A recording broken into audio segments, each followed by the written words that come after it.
I never actually realised that I was a prostitute.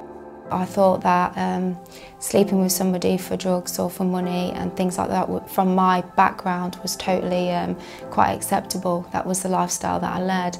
There was alcohol and domestic violence around for me when I was a little girl, and I grew up to believe that that was kind of socially acceptable and that was the norm.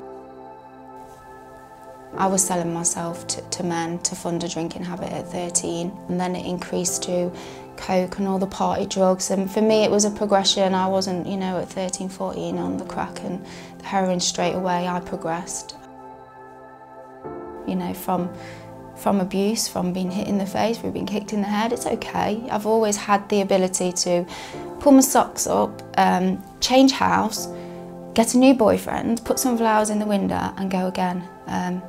But there was one point in my life where I didn't have the ability to do it. My rock bottom for me was when my baby got took away.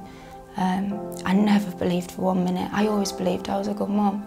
I never believed that what I was doing was wrong.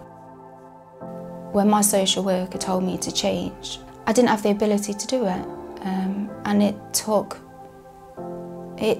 for them to make a stand in my life and remove them.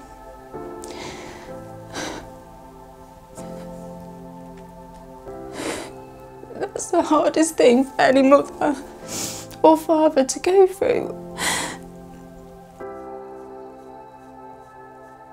When they were put into care and I was told I'd never see them again, I had two choices at that point. I either gave up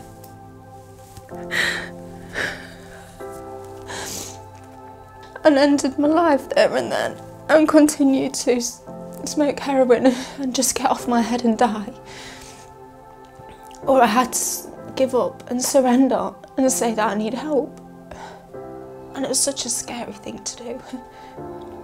I wasn't ever scared of anything, but I was scared of allowing somebody else to show me how to live my life. My story, how I came in contact with Jericho Road, is either laughable or quite like, you know, warming to me. I just needed a wee.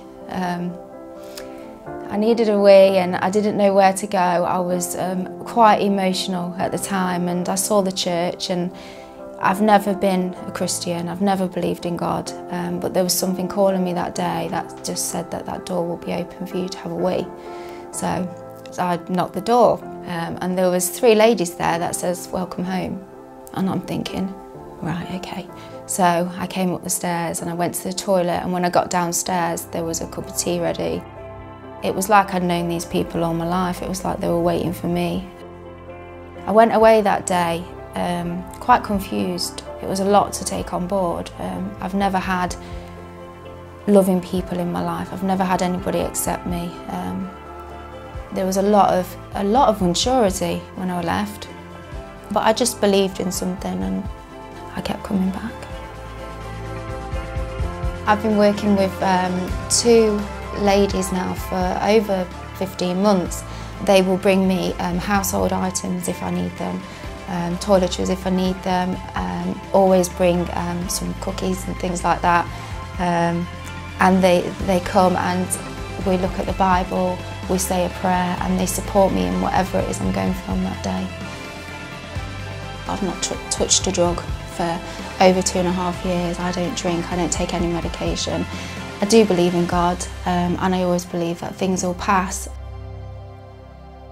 The support that Jericho Road have given me, besides sandwiches and coffee and tea and clothes and toiletries and a friend and a mother and everything else, I think the biggest thing for me is my emotional development and my self-respect.